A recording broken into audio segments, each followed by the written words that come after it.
I rest my fingers on the worn leather of the steering wheel, matching its cracked surface with the fatigue settling into my bones. Dawn light spills through the windshield, illuminating the motes of dust dancing in the air like tiny specters of anticipation. The radio hums softly, but I've turned it off, craving the silence to steady my racing thoughts. Today, Thanksgiving. Or at least, that's what the calendar says. For me, it's the day I walk into the house I helped pay for every month, only to be told I don't deserve a seat at its table. There's a salt and iron tang in the air as I park on the street, the same sidewalk where I learned to ride a bike and scraped my knee running toward my dad's outstretched arms. My heart clenches, nostalgia and dread entwined in a familiar knot. Taking a breath, I push open the car door and step onto the pavement. The front yard is strewn with crimson and gold leaves, brittle confetti from the maple tree that towered over our childhood home. It looks picturesque, like something out of a magazine spread. But I know what lies behind that front door. I lift the crisp envelope from the passenger seat. A printed invitation addressed to me. Mom's looping script, ever meticulous, spells my full name, Brenna Hawthorne, in a flourish that suggests both formality and a hint of resentment. I know she wouldn't dare misspell it. That would be an invitation I couldn't ignore. But beneath the polite exterior, I sensed the tremor of something darker. Steeling myself, I cross the yard. Each step echoes in my mind. I shouldn't be here. I don't belong. I've paid it all. 6 years ago, I signed the mortgage papers on this house, agreeing to shoulder the financial burden so my younger sister could finish college and my brother could chase his startup dreams. My family had promised gratitude, yes, but also a place at the table. They had promised love. Today I'm reminded that promises have expiration dates. I reach the front porch and run my fingertips over the chipped, leaded glass panel of the door. It's the same handprint I left years ago, when I marveled at its stained glass beauty, imagining a future where I'd bring my own family here. I take a shaky breath and push the envelope inside the storm door. From inside, I hear the laugh.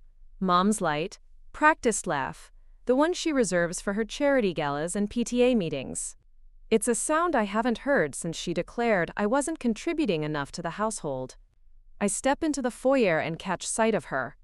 Her posture rigid, the pearls at her throat pulling like a noose. Dad stands beside her, arms folded over his tweed jacket, lips curving into a smirk I recognize all too well. Women bustle around the living room, stuffing platters with golden turkey slices and mashed potatoes heaped high with butter. I catch sight of my sister, Layla, once my partner in crime, now barely glancing my way as she arranges charcuterie on a marble slab. My brother Danny hovers near the wine rack, cracking jokes that land with hollow echoes. They look at me like a stranger. "Brenna," my mother says, voice level. "We're just getting started. Take a seat."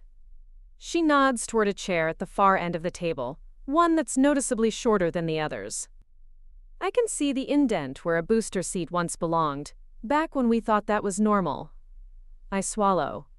"Thanks, Mom." My voice sounds small. Conversations pivot. Fiscal year. Charitable contributions. Danny's new tech venture.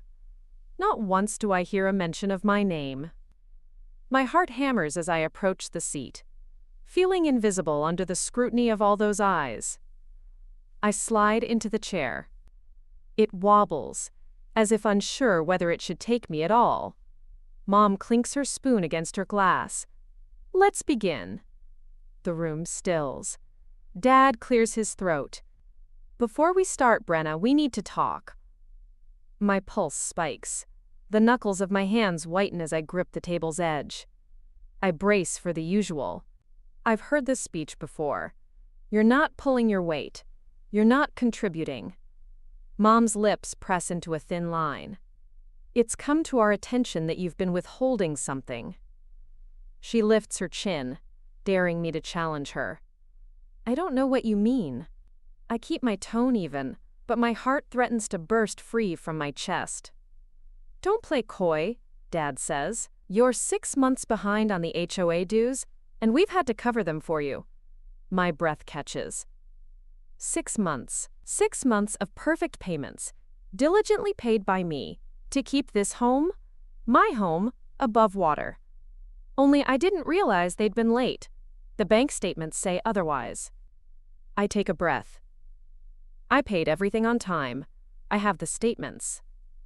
Laughter ripples across the table, but it's not the holiday warmth I've imagined. It's the cold satisfaction of a trap sprung.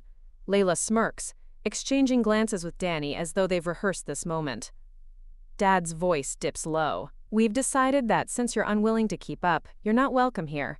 Please pack your things.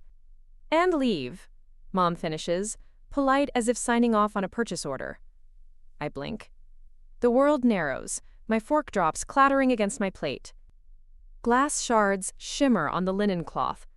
I barely register the gasp from the room. My life, reduced to a series of monthly payments, and now I'm kicked out for not contributing. My breath comes quick and shallow. My vision tunnels toward the doorway. The laughter, the chatter, the clink of silverware, all of it dims to a distant hum. I stand, heart pounding so loud I'm certain they can hear it. Don't let the door hit you, Dad says, voice thick with barely contained triumph. I push the chair back, its legs scraping wood. My mind whirls. The mortgage I've been paying, the home I saved for, the future I built with sweat and sacrifice, it all rests in the hands of a bank that only sees dollar signs. And maybe, just maybe, I'm about to take it back. I step out of the room, past the stunned faces, shoulders squared. My anguish sharpens into something fiercer. Resolve. I smell cinnamon and rosemary, but taste only iron in my mouth. In the hallway, I lean against the wallpapered wall, my breath ragged. I dial my own number, my mortgage provider's number, programmed into speed dial long ago. The phone rings once, twice. My finger hovers over call. My world teeters on the brink as I prepare to take the first step toward cancellation. Hello, this is Brenna Hawthorne. My voice trembles, but the words ring with purpose. Before we jump back in, tell us where you're from. If this story moves you, please subscribe. Tomorrow, I have a special story for you. The line crackles to life before I can second-guess myself. Thank you for calling Redwood Home Loans. This is Alicia speaking. How may I help you today? Alicia's voice is soft but professional, as if she's trained to soothe the frazzled nerves of distraught homeowners. My pulse hammers in my ears, drowning out the quiet clink of silverware from somewhere upstairs. Hi, this is Brenna Hawthorne. Before I can finish, she interrupts. Yes, Miss Hawthorne, I see your account here. How can I assist? I close my eyes, picturing the bank statements neatly organized in my email folder. I believe there's been a misunderstanding. I've been paying my mortgage on time every month, but my parents are claiming I'm 6 months in arrears. I need you to verify my payment history. There's a moment's pause, long enough for me to wonder if she's switched me to another department. Then, certainly, one moment while I pull up your payment ledger. The line goes silent and I grip the edge of the marble countertop that doubles as my desk. 3 breaths. Then Alicia's voice returns. Ms. Hawthorne, according to our records, all payments have been received on schedule. Your last payment was posted on October 25th, and the loan is current. Are you disputing charges from property taxes or HOA dues? I straighten, voice firmer. No, the mortgage. It's current. I'd like a statement confirming 0 arrears. She hesitates again, then says, absolutely. I'll generate a certified statement and email it to you within 30 minutes. I let out a breath I didn't realize I'd been holding. Thank you. As the call ends, a rush of vindication fills me, swift and sweet, like iced water on a hot day. But it's fleeting, replaced by steel. My plan isn't just to prove them wrong, it's to take back control of this house. If they so cavalierly toss me out, they'll lose their privilege too. The certified statement arrives, hitched to a polished PDF. I print 3 copies, one for my files, one for my accountant, and one for Mom and Dad. Hours later, I stride back into the foyer, the cold draft brushing against my cheeks. Their muted laughter drifts from the dining room as I slip inside. Brenna?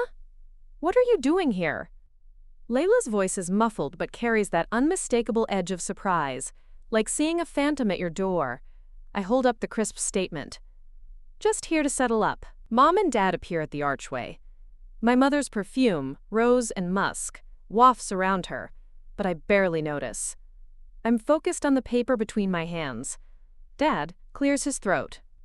That? I cut him off. My mortgage is current. These months I supposedly missed? I covered them at closing. I have copies of every check, but if you'd prefer to contest it, I'm happy to escalate this to legal. There's stunned silence, like the moment after lightning strikes, the air crackling with electricity. Layla's jaw drops. Danny steps forward, brow furrowed. You can't do that, Mom hisses. I level my gaze at her. I already have. I've retained an attorney and filed an official notice of default on your behalf. Mom's eyes widen, and for a moment, she looks like she might actually faint. Dad steps forward, bristling with that familiar authority he always wielded like a cudgel when I was a kid. But I'm not 12 anymore. I stand my ground. Brenna, don't be ridiculous. You can't just cancel the mortgage. We live here, your sister. I cut him off with a sharp breath. No, Dad. I've paid for this house, every single month, so you could maintain your precious appearances. I bled myself dry to make sure you didn't lose face in this neighborhood. My voice cracks but doesn't waver. And what did I get? An empty seat at the kids' table. The words hang between us, a chasm so deep that for a heartbeat, I think I might fall into it. But then the anger flares again, hotter than the shame. I lean closer, meeting Dad's eyes. You wanted me out so badly, fine. But you can't have your cake and eat it too. I spoke to Redwood Loans this morning. If you want this house, you'll have to refinance under your own names. Layla sputters from behind Mom, her perfectly manicured fingers clenching around the stem of a wine glass. You can't do that. What about Danny's startup? My car payments? We're supposed to pool our money. Your money? I laugh, but it comes out like a bark. Layla, when have you ever put money toward this place? Who bailed you out of that credit card debt when you dropped out of grad school? Who paid for Danny's failed app that crashed in beta? Who do you think kept this roof over our heads when Dad's hours got cut at the firm? Dot? Mom's face flushes deep crimson. That's enough. You're being cruel, Brenna. Cruel? The word tastes sour on my tongue. You know what's cruel? Sitting me in a child's chair at the end of the table. Like I'm some charity case. You know what's cruel? Telling the neighbors I'm between jobs when I run an entire consulting business you've never even asked about. The room hums with tension. I can almost hear the clock ticking in the hallway, counting down the seconds to when everything will break wide open. Dad's voice lowers to that dangerous growl I remember from when I was a teenager. You're making a scene. Why don't you just leave like we asked? I square my shoulders. Because you don't get to write me out of my own story anymore. This house isn't yours, it's mine. And you just forfeited every ounce of my goodwill when you kicked me out. Danny tries to intervene, his voice slippery with that same charm he uses on investors. Come on, Brenna. Let's just talk this through. No need to get lawyers involved.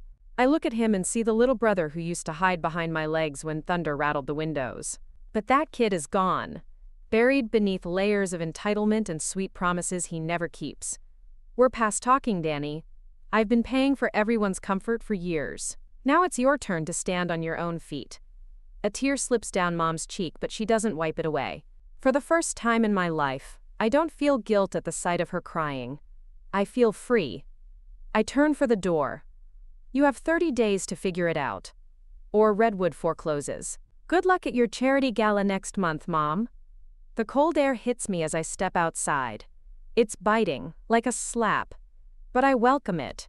It keeps me awake. Keeps me alive. I don't look back. Not when I hear the door slam. Not when Dad's muffled shouting breaks through the walls. Not when my heart tries to tell me this is too much. I just keep walking. Outside, I slide behind the wheel, hands trembling as I dial the only person who knows what I've been carrying all these years. Riley answers on the first ring. "Bren, you okay?" I laugh. A brittle, raw sound. "I think I just blew up Thanksgiving." There's silence, then a low chuckle. "About damn time. Where are you?" "Out front. I can't go back there." "Come here. I've got leftover pumpkin pie, and I'll make you hot chocolate with those tiny marshmallows you like." I swallow down the knot in my throat. "You sure? Brenna Hawthorne, get your ass over here before I come drag you."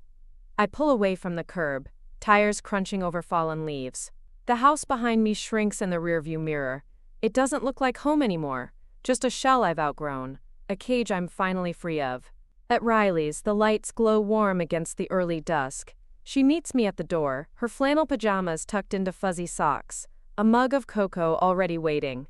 I collapse into her hug, and for the first time all day, I let myself cry. Hours later, curled up on her couch with a blanket pulled to my chin, I tell her everything.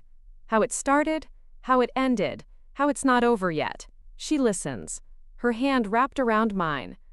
"So what now?" she asks when my voice finally gives out. I stare at the ceiling, feeling the weight lift, molecule by molecule. Now I build something for myself. No more paying for people who toss me aside the moment it's convenient. She smiles, wide and fierce. "Good. And you won't do it alone." The words settle over me like an oath. For the first time in years, I believe them. Somewhere deep in my chest, something clicks into place. A spark I thought they'd buried under years of manipulation and guilt. I don't know what tomorrow holds, but I know one thing. They don't get to decide who I am anymore, and that's worth every door I've slammed behind me. The morning after feels like the first breath after surfacing from deep water. I wake, curled on Riley's couch, her extra blanket tangled around my legs. The dawn light creeps through her living room window, catching dust motes that float lazily in the stillness. It's peaceful here, quiet in a way my parents' house never was, even when I was a kid. I sit up, pressing my palms against my temples. My head pounds from too many hours of crying, and not enough hours of sleep. Riley appears from the kitchen with 2 mugs of coffee. She hands me one without a word, and sits across from me, folding her legs beneath her. "You did it, huh?" she says finally, her voice gentle. "I guess I did." I stare into the swirl of coffee. My reflection stares back, eyes puffy but clear, like I'm finally seeing myself for the first time in years. She leans forward, her hand brushing mine. "I'm proud of you, Brenna. You've carried their weight long enough. They'll figure it out, without you as their safety net." I nod, swallowing the lump in my throat. "I'm scared, though. I don't know what happens next. I mean, I don't even know where I'll live. I can't stay on your couch forever." "You can stay as long as you want," Riley says fiercely. "But you're right. You need your own place, your own space." A tiny smile tugs at my lips. "I want it to be mine. Really mine. Not something I'm paying off for someone else. I want to wake up and know I belong there." Riley lifts her mug like a toast. "Then that's what you'll do." I spend the next week at her place, the 2 of us falling into an easy rhythm of late-night talks and takeout containers piled high on her coffee table. During the day, I dig through my files, bank statements, tax forms, all the paperwork I've meticulously kept while my parents pretended my contributions were charity. I meet with my lawyer, Nora, who raises a skeptical eyebrow when I tell her what I want to do. "You know they're going to come after you for this, right?" she says, flipping through the folder. "They'll claim you're trying to sabotage them. You're sure you want to fight this?" I lean back in the stiff leather chair, staring out her office window at the city skyline. It feels like a metaphor. So many windows, so many people living their lives, none of them asking for permission. Why shouldn't I do the same? "I'm sure," I say. My voice is calm, steady, strong. Nora snaps the folder shut. "Then let's make sure you're protected. They can't contest the payments. Your statements are airtight. But they might try to twist it in the court of public opinion." I let out a dry laugh. Let them try. The neighbors already gossip enough. Maybe this time, they'll get the whole story. Leaving her office, I feel lighter. It's strange how paperwork, the thing that once tied me to them, now feels like my shield. Proof that I wasn't the failure they made me out to be. Back at Riley's, I sit at her tiny kitchen table, scrolling through listings on my laptop. Small apartments, fixer-uppers, condos with too much glass and not enough soul. Nothing feels right. My thumb hovers over one photo, an old craftsman house with peeling paint but a sturdy porch. It's outside the city, near the woods where I used to hike when I needed to breathe. Riley peeks over my shoulder. That one looks like you. It needs so much work, I murmur. She grins. So do you. Maybe you can fix each other. I smile, but doubt creeps in at the edges. What if I fail? What if I buy a house and it becomes another chain around my ankle? Hey, Riley taps my temple. No more what ifs. You've done harder things than this. You can make this yours. She's right. I make an appointment to see it the next morning. When I pull up the gravel drive, the old house stands there like an old dog waiting for a new family. Tired, but not ready to give up. I run my hand over the weathered railing, feeling the roughness catch on my skin. Inside, the floors creak with each step, the smell of old wood and sunshine filling my lungs. There's dust and cobwebs in the corners, cracks in the plaster, but the bones are good. Strong. I close my eyes and imagine Christmas lights strung along the eaves, a worn welcome mat with my name on it, a space where I can breathe without holding back parts of myself to make room for others. I make an offer that afternoon. It's accepted within 2 days. Riley throws a tiny housewarming in her apartment, toasting me with cheap Prosecco and paper plates of pizza. To Brenna, she says, voice bright with pride, for building something that's yours. I laugh, feeling warmth spread through my chest. To starting over. As the bubbles fizzle in my glass, my phone buzzes on the table. A text from an unknown number. You think you've won, but you'll regret this. I stare at it, my stomach nodding. There's no name, but I don't need one. The words drip with my father's bitter edge. Riley sees my face and snatches the phone. Seriously? They're still at it? It's fine, I lie. Let them talk. But that night, as I lie awake on Riley's couch one last time, I wonder, did I just trade one nightmare for another? I curl deeper into the blanket, reminding myself that fear doesn't get to drive anymore. Tomorrow, I'll stand in my own doorway, keys in hand, and know that whatever comes next, it's mine. And they'll have to watch from the outside this time. The first morning in my new house is nothing like the movies. There's no bright, sun-dappled kitchen with fresh flowers on the table. No cheerful hum of appliances ready to welcome me home. Instead, there's the faint scent of old paint and the sharp chill of a draft I can't find yet. But it's mine. Every creak of the floorboards under my bare feet reminds me I don't owe this space to anyone but myself. I stand in the empty living room, cardboard boxes stacked like miniature towers around me. My breath fogs in the cold air as I run my hands along the window frame. It's warped from years of neglect, like so much of this house, but the glass catches the morning light in a way that makes my chest ache. I imagine curtains here, warm blankets draped over an old couch, a bookshelf lined with stories that have nothing to do with the ones I've outgrown. Riley shows up before I finish my first cup of coffee, juggling a toolbox and a bag of pastries. Don't look at me like that, she says, pushing past me. You think I'm letting you turn into a hermit out here alone? We're starting with the windows. We spend the day tearing out rotted caulk and hammering in new weather stripping. I can feel my father's voice echoing in my head. You can't do this. You don't know how. You'll break it before you fix it. But every swing of the hammer drowns him out a little more. We work until dusk, covered in dust and laughter. When we collapse onto the bare floor with paper plates balanced on our knees, Riley raises her slice of pizza in a toast. To Brenna's fortress of solitude. I roll my eyes but clink my crust to hers. To learning what it means to be alone, and liking it. In the days that follow, I find a rhythm. Mornings spent on work calls, evenings lost in the steady hush of sanding old wood, and peeling away decades of paint. It's hard, sweaty, exhausting. And it feels like something inside me is waking up with every scraped knuckle and paint-flecked elbow. But my parents don't stay silent for long. It starts with emails, long, winding monologues about how I've betrayed the family, then phone calls. First from Dad, then Mom, then Danny, each one more frantic than the last. Layla tries too, her messages dripping with forced sweetness. I don't answer. I keep their voices trapped behind the screen, letting them echo in the empty spaces where my guilt used to live. One night, a knock rattles the front door. I peek through the tiny window beside it, and my breath catches. Mom, standing on my porch, coat pulled tight around her shoulders like armor. I open the door but leave the screen latched. "Brenna," she says, her voice brittle. "We need to talk." I don't think we do. My words feel like pebbles in my mouth, small but sharp. She tries to smile. "You can't do this to us.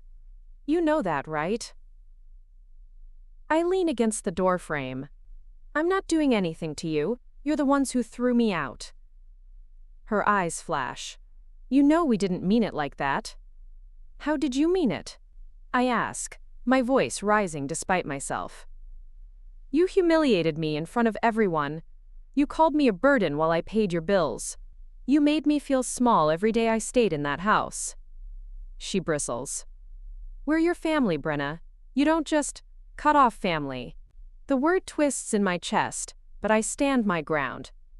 "You did. You just didn't expect me to walk away too." She exhales, her breath frosting in the cold. "We're in trouble. The bank says we're behind. Danny's startup fell through. Layla lost her job. Your father's hours were cut again. We need your help." The old Brenna would have folded right here, would have felt that familiar squeeze of responsibility settle over her shoulders like a lead blanket. But the woman standing in this doorway has scars that have finally hardened into armor.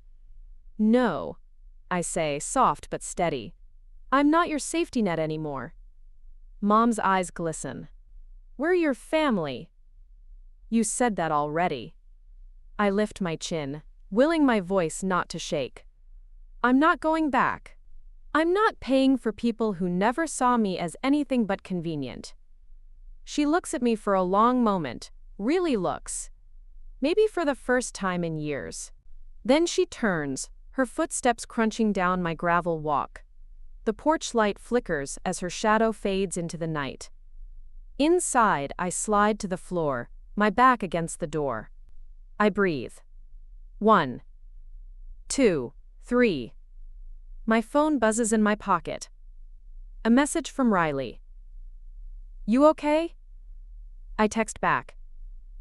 "Yes, and for once, I believe it." This story took us a long time. If you like it, subscribe. Now, back to the story. Winter comes fast.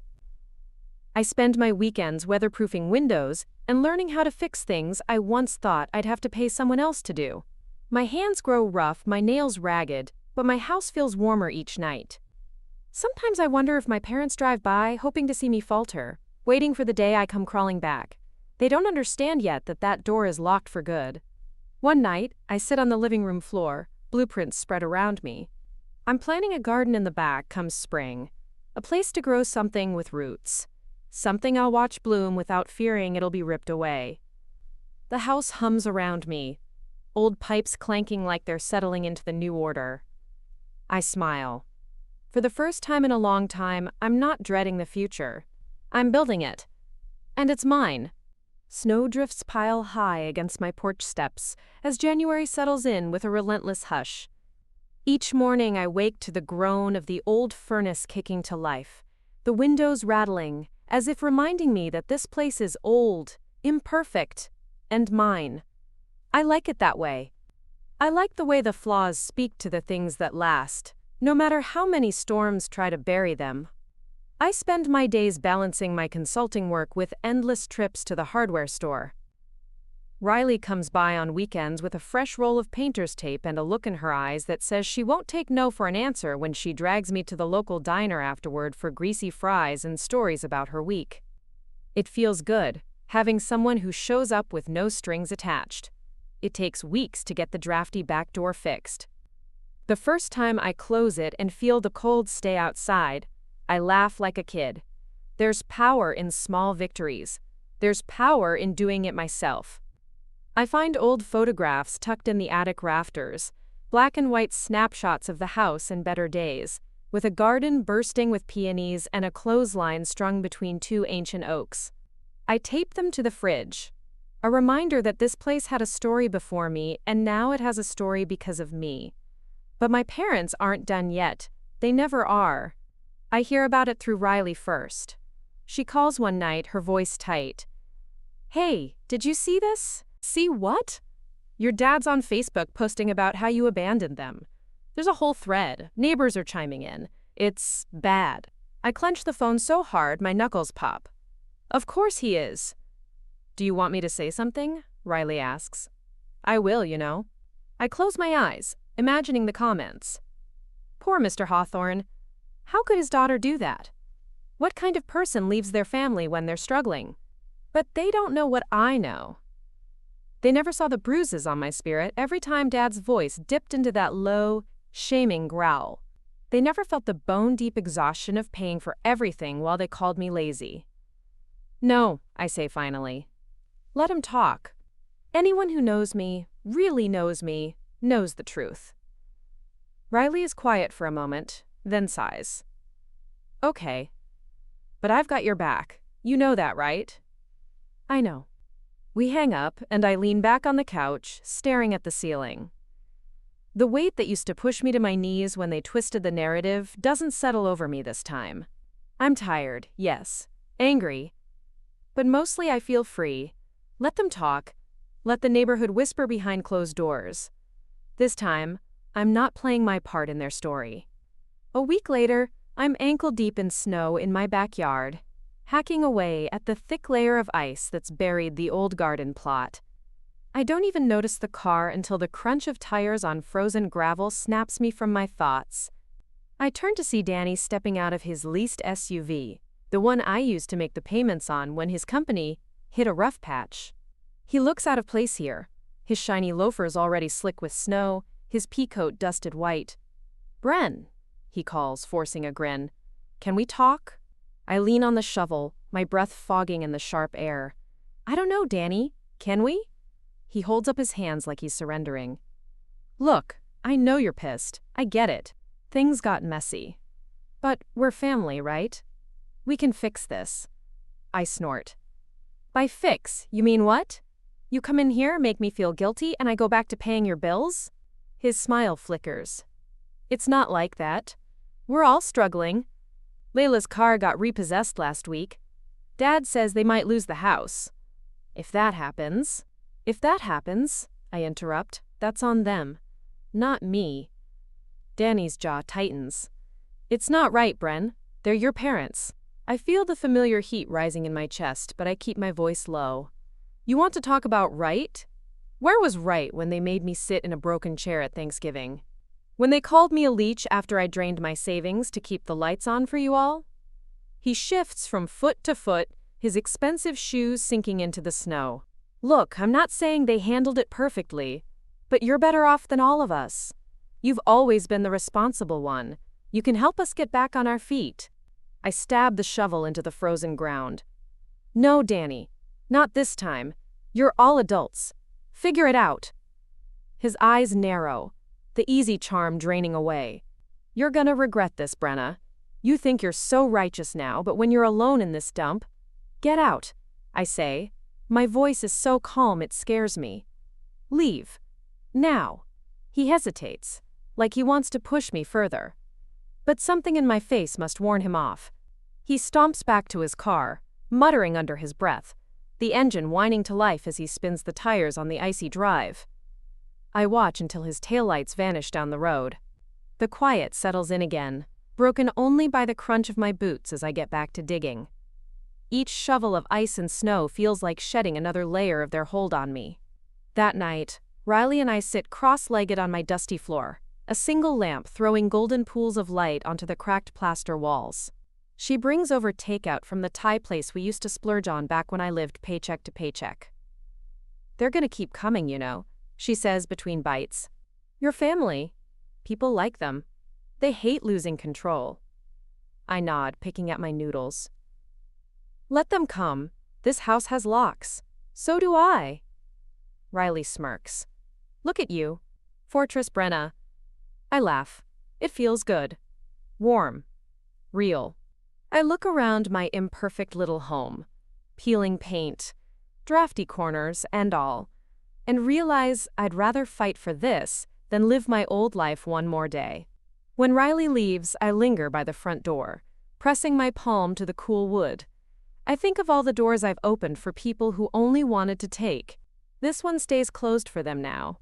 Tomorrow I'll pick up new locks from the hardware store. Maybe I'll paint the door a bright, defiant red. Let them come. I'm not theirs anymore. By February, the chill sets into everything. My bones, my old floorboards, the stubborn pipes that rattle and groan in the night. But I'm warm in ways that matter. Every morning when I pad barefoot into my half-finished kitchen and make my own coffee, I feel it. This is mine. I earned this. When the wind howls outside, it's just wind. Not my father's voice. Not my mother's cold sighs. Not Danny's slick apologies. It's just weather. Nothing I can't weather too. I keep busy. Riley teaches me how to hang drywall, how to tape seams until they vanish like ghosts behind fresh paint. We laugh when the first coat drips on our heads. We eat cheap tacos on the steps while the primer dries. We plan a garden even if it's still buried under frost. Hope is its own kind of shovel. But it isn't all laughter. Some nights, the quiet stretches too long, and the old guilt creeps back, wrapping cold fingers around my ribs. Did I go too far? Could I have helped just a little longer? Was it really so bad? Those are the nights I light a candle in the drafty living room and read the old emails my mother sent me. Every "you should be grateful," every "this is your duty," every "family comes first." They are my reminder. I didn't leave. I was already gone. They just locked the door behind me. Mid-February, I come home from the grocery store to find a letter wedged in my doorframe. No stamp, no return address, just my name and my mother's looping script. I stand on the porch, bag of frozen vegetables pressed to my hip, and read it under the pale winter sun. It's 4 pages long. 4 pages of guilt, carefully phrased to sound like love. They're drowning. They're embarrassed. The neighbors are asking questions. They can't keep up with the bills. If I cared, if I really cared, I'd help. Because I always have. My hands shake as I fold the letter back into its envelope. I hold it over my porch railing, watching the wind tug at the edges, like it wants to read it too. Then I rip it in half. Again. And again. Tiny snowflakes of my mother's words drift into the yard. Let the wind carry her expectations far from me. The next morning, I get a call from Redwood Home Loans. "Hi, Miss Hawthorne. We just wanted to confirm some suspicious activity on your account." My heart lurches. What kind of activity? The agent explains that someone, no name of course, tried to access my mortgage records. Tried to claim they were me, using my old address. But the security flags held. No changes were made. "Just letting you know," she says almost kindly. "You might want to change your passwords." Riley comes over that night with a bottle of cheap red wine. "It's like they think they own you," she says, pouring us each a glass. "Like they can't stand that you've locked the door." "They do," I say, swirling the wine. "They always have. I was just the faucet they turned on when they needed more." She clinks her glass to mine. "Not anymore."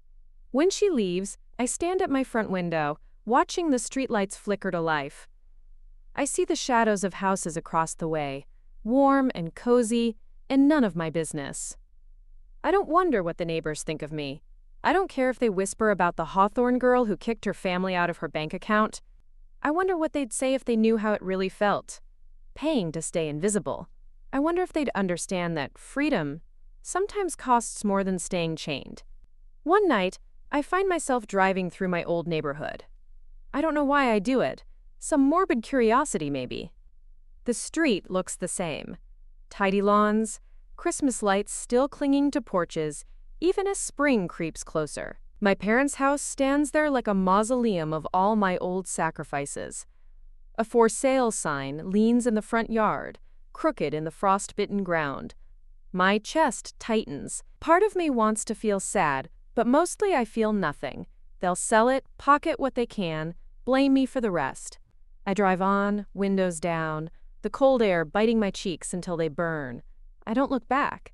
The next day, I stand on my porch, hammer in hand. I drive nails into the old siding, hanging the new numbers I bought at the hardware store. My numbers. My address. I run my fingers over the fresh paint Riley helped me slap on last week. Red. Bold. Unapologetic. A car rolls by, slow enough that I know they're watching. Maybe it's Layla. Maybe it's some nosy neighbor reporting back to my mother's tea circle. Let them watch. Let them wonder how I did it. I don't owe them my story. When spring finally cracks open the frost, I kneel in my backyard and push my fingers into the thawing soil. I plant tiny seeds. Sunflowers, tomatoes, basil. I'll probably kill by July, but I do it anyway. Each seed is a promise. I grow what I choose. No one can uproot me now. Some days, the old guilt tries to sprout too. But I dig it up. Over and over if I have to. That's what growth is. I'm learning. Choosing what stays, what goes, what blooms. And when I look around at my peeling paint and my drafty corners and my stubborn pipes, I smile. This house may never be perfect. Neither will I. But we're ours. And that's enough. Spring comes like an apology. The frost retreats, the cracked earth loosens its grip on dead roots, and tiny shoots of green push up through the black soil behind my house. It's messy.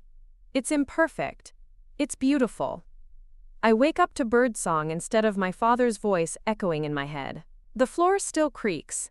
The furnace still wheezes, but the silence holds me like a promise. This place belongs to you, Brenna Hawthorne. Flaws and all. Riley drops by with gardening gloves and a half-dozen packets of seeds. You're gonna grow the biggest tomatoes on the block, she announces, pushing a crate of seedlings into my hands. Your neighbors will be so jealous. I laugh, brushing my dirt-streaked hair from my face. Or they'll report me to the HOA for the world's messiest yard.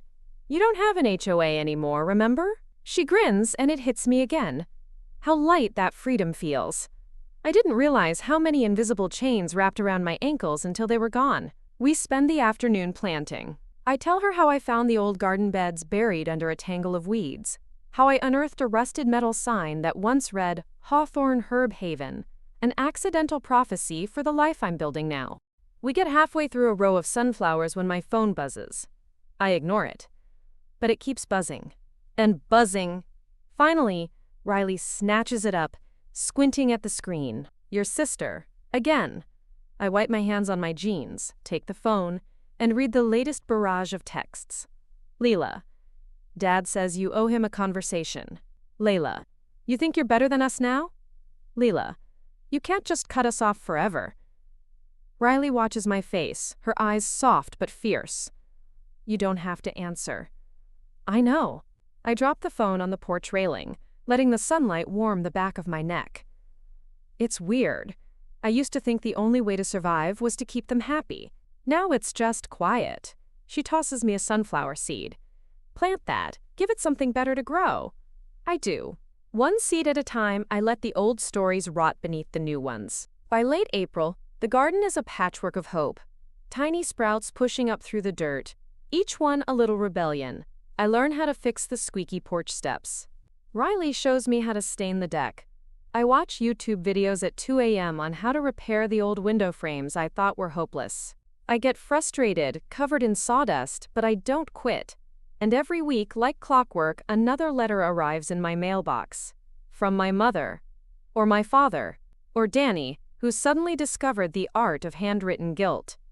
I toss them into the old metal fire pit Riley helped me drag into the yard. The flames crackle, eating away their, "We need you.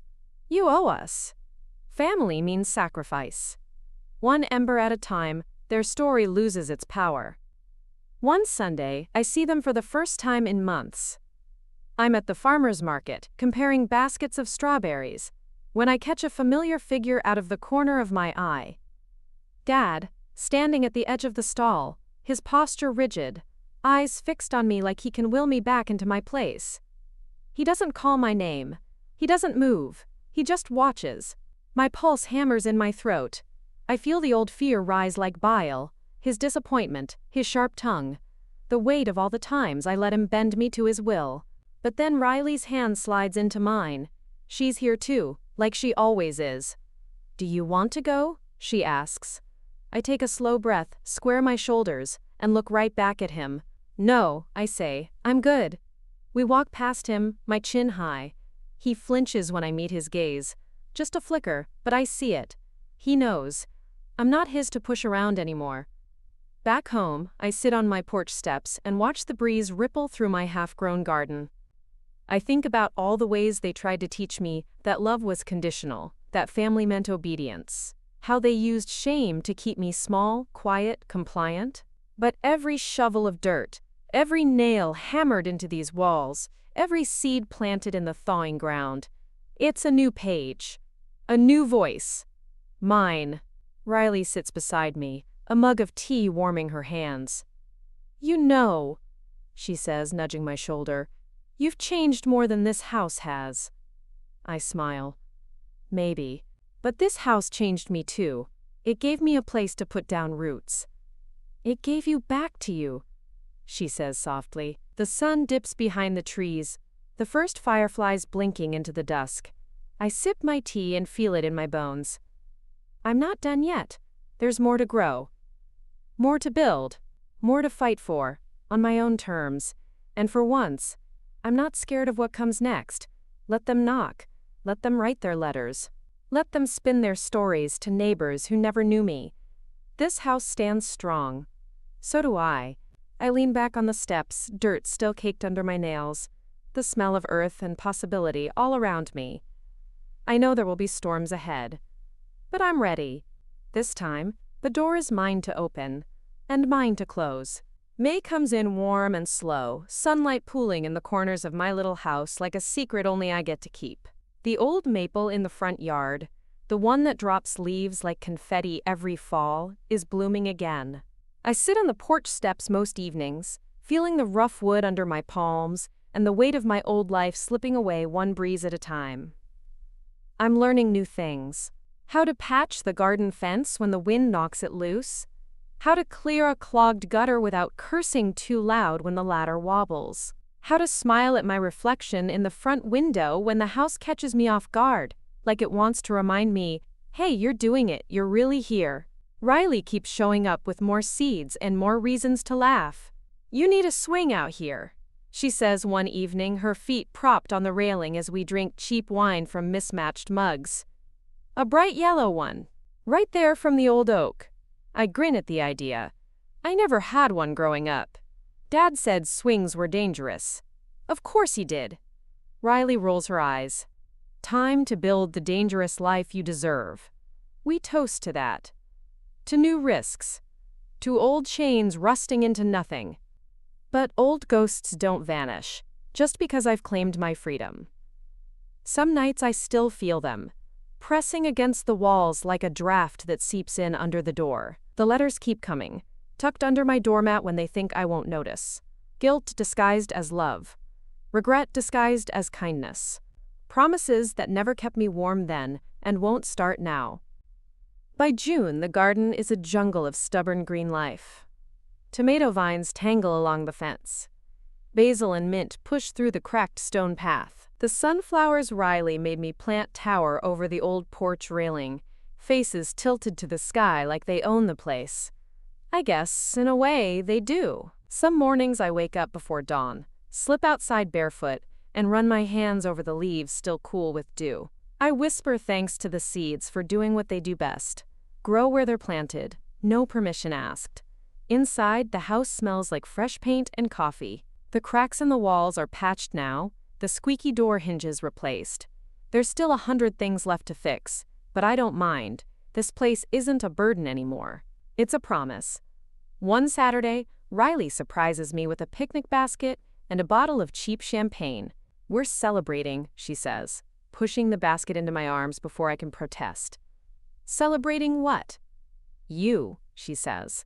You and this house, and the fact that you did it. We lay out a blanket under the oak tree, the one with the yellow swing that squeaks when the wind catches it. We drink champagne out of mismatched mugs, and eat cheese and strawberries until the sun dips behind the old garden shed.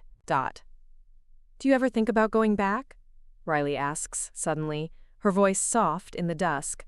I trace a pattern in the grass with my fingertip. Back where? To them. I shake my head. I don't think they'd ever let me come back on my terms. It would be the same bargain as always. My freedom in exchange for their comfort. Riley nods.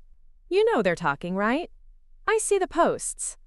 The pity stories, the half-truths. Let them talk, I say. And I mean it. The only people who matter know the truth. She leans back on her elbows, eyes glittering in the twilight. I'm proud of you. I smile, letting the words sink in. For so long, I survived on their scraps of approval. Now one simple sentence from someone who actually cares fills me up in a way they never could. A week later, I get a letter that makes my hands shake for the first time in months. Not from my parents, not from Danny or Layla. It's from the bank. A notice that they've defaulted on the balance they owed after the house sold. The house I paid for. The debt they left in my name.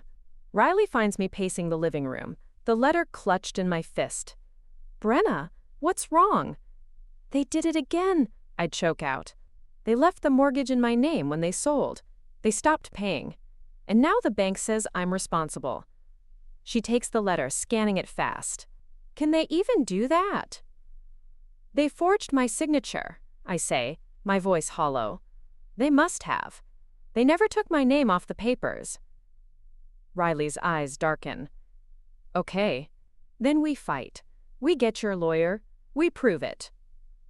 I nod, but my legs give out and I sink to the floor. All that old fear tries to crawl back in.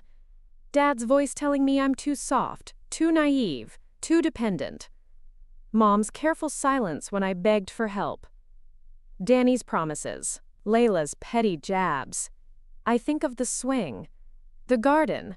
The cracks I patched with my own hands. The walls that hold only my voice now. They won't win this time, I whisper. I won't let them. The next week is a blur of paperwork and calls. Nora, my lawyer, pulls records, highlights signatures that don't match, emails scanned copies with little notes in the margins.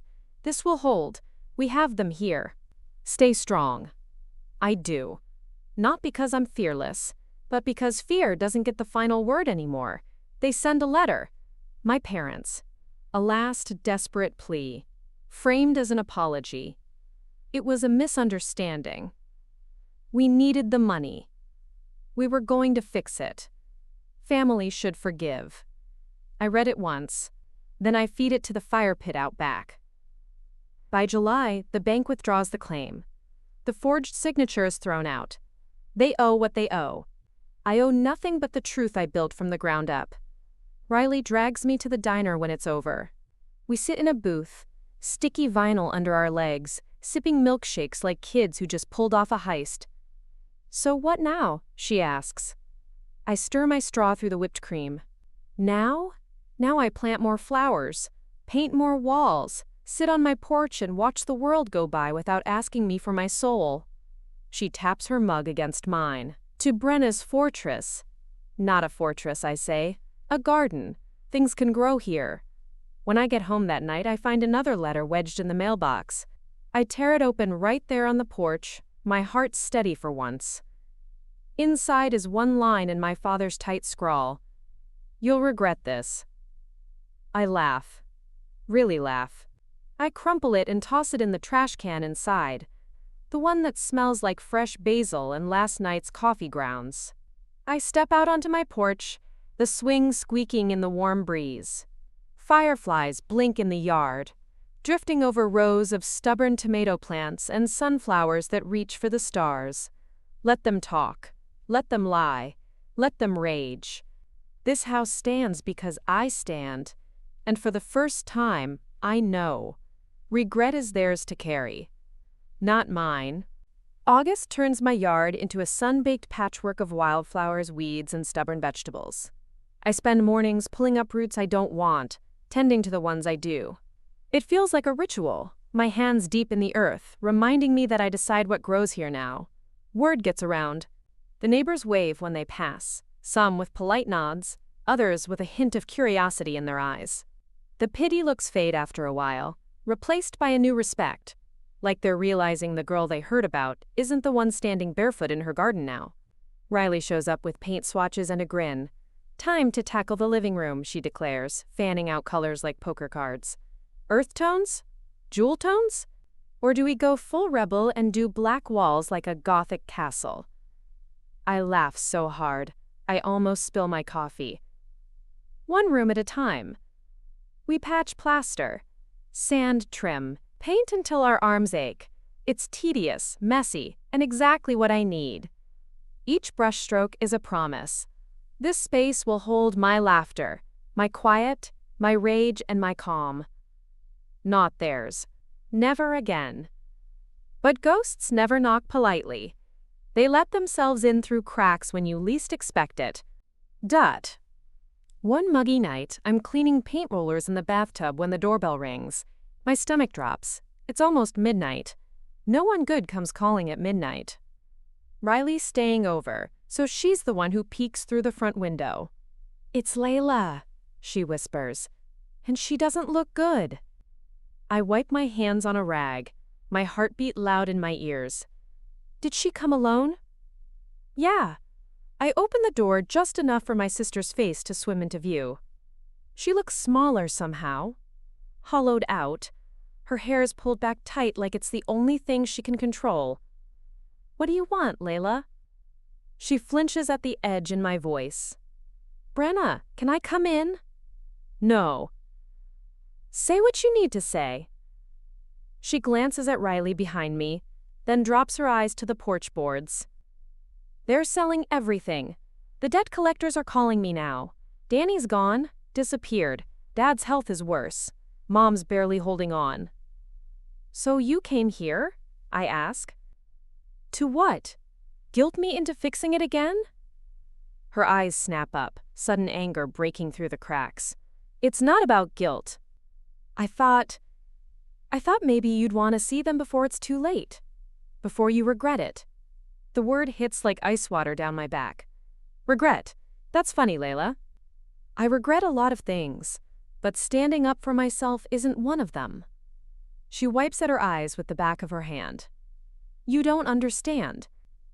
"I understand perfectly," I cut in.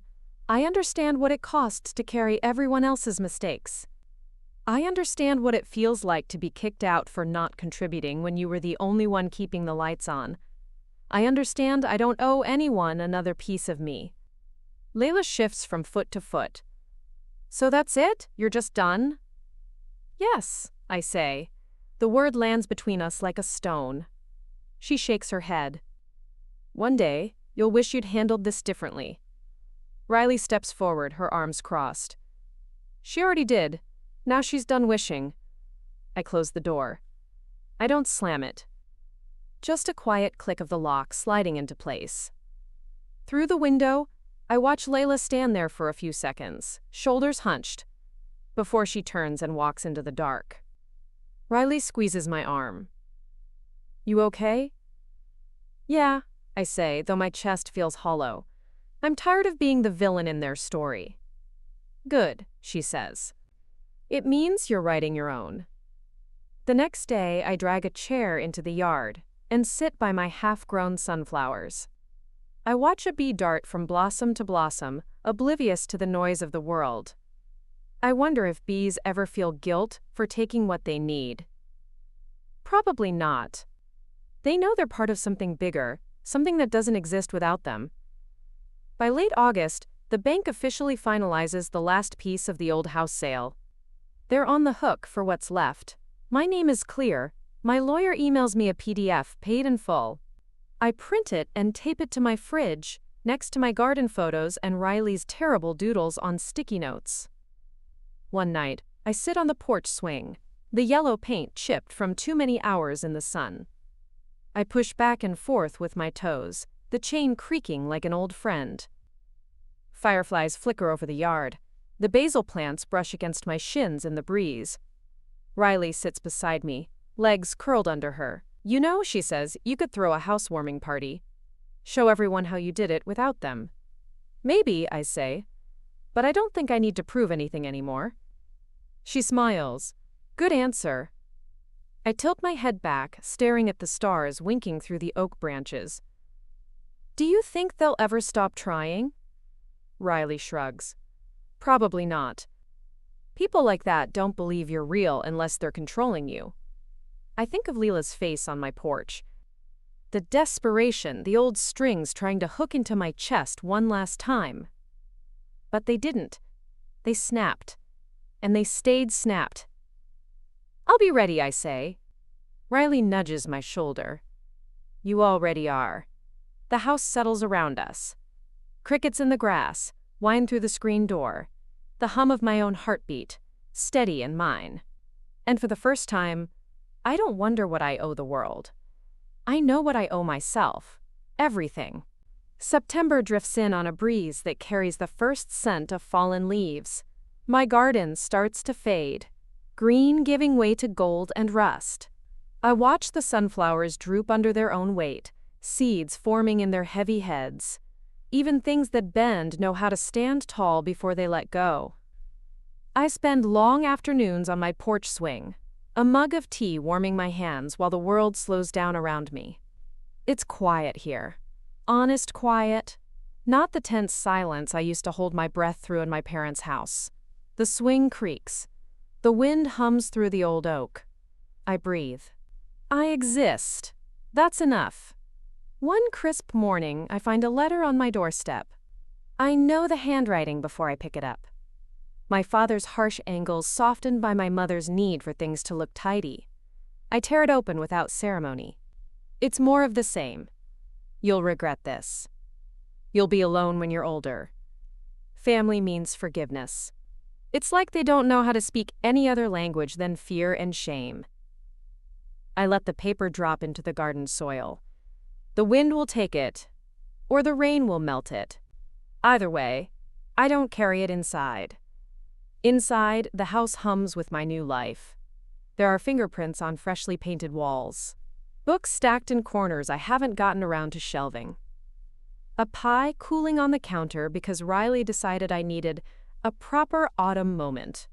She drops by that afternoon, arms full of groceries and ideas.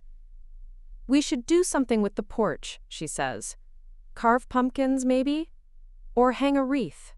You're obsessed, I tease. But I love it.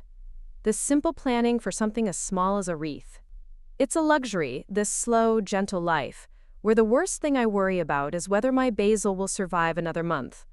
One evening, a neighbor stops by. Ruth, the older woman who once brought muffins when I first moved in. She hands me a jar of jam she made herself. I just wanted to say, she says, eyes bright behind her glasses, watching you fix up this place. It gives the whole street hope. Hope. I hold the jar like it's something fragile. Thank you, I whisper. Your family ever come by anymore? She asks, not unkindly. They try, I say, meeting her gaze. But the door doesn't open for them now. She nods like she understands more than she says. Good for you. October brings storms. Rain that batters the roof and leaks through the cracked attic window I keep promising to fix. I spend one stormy night up there, a flashlight strapped to my head, hammering scrap wood over the worst gaps. Rain drips on my neck, but I don't feel helpless. I feel capable. The next day, Riley finds me in the yard, hair plastered to my forehead, grinning like an idiot. You look feral, she says, laughing. You love it. I do, I say. And it's true. The housewarming party we never threw happens in the middle of October. Just me, Riley, a few neighbors who've watched my garden bloom, and a table full of mismatched plates. We sit under strings of cheap fairy lights. Riley insisted on draping from the porch beams. There's no big speech, no need for one, The laughter and warmth say everything. When everyone leaves, I stand in the doorway, holding the last dish in my hands, my feet aching. It's the best kind of ache, the ache of living a life that's mine. In the weeks that follow, the letters stop, the calls fade to nothing. I hear through an old family friend that the house I grew up in has new owners. I wonder if they've painted over the handprints we left on the basement wall, the ones Dad always threatened to scrub off but never did. It's someone else's story now. Sometimes I catch myself standing at my kitchen window, staring out at my little yard like I still expect to see them pulling into the drive. But they don't come. They know now I won't open the door. Riley sleeps over the night before Thanksgiving. 1 year, she says, draped in a blanket on my swing, a cup of cocoa balanced on her knee. 1 year since you chose you. I nod, the wind tugging at my hair. I thought I'd feel guilty. Do you? I shake my head. I feel free. We sit there until the stars blink awake. The garden sleeps under frost, seeds waiting to rise again when the world warms. This time next year, maybe I'll have new chairs for the porch. Maybe I'll plant more flowers. Maybe I'll fall in love with the right person instead of the wrong promises. Or maybe I'll just keep choosing me. That's enough. When I close the door that night, the house holds my warmth, my laughter, my dreams. It's not perfect. It doesn't have to be. Before bed, I stand in the middle of my living room and whisper into the quiet, "Thank you for letting me stay." But I know it's not the house I'm thanking, it's me. 2 more great stories are next. Don't miss them. Subscribe and turn on notifications.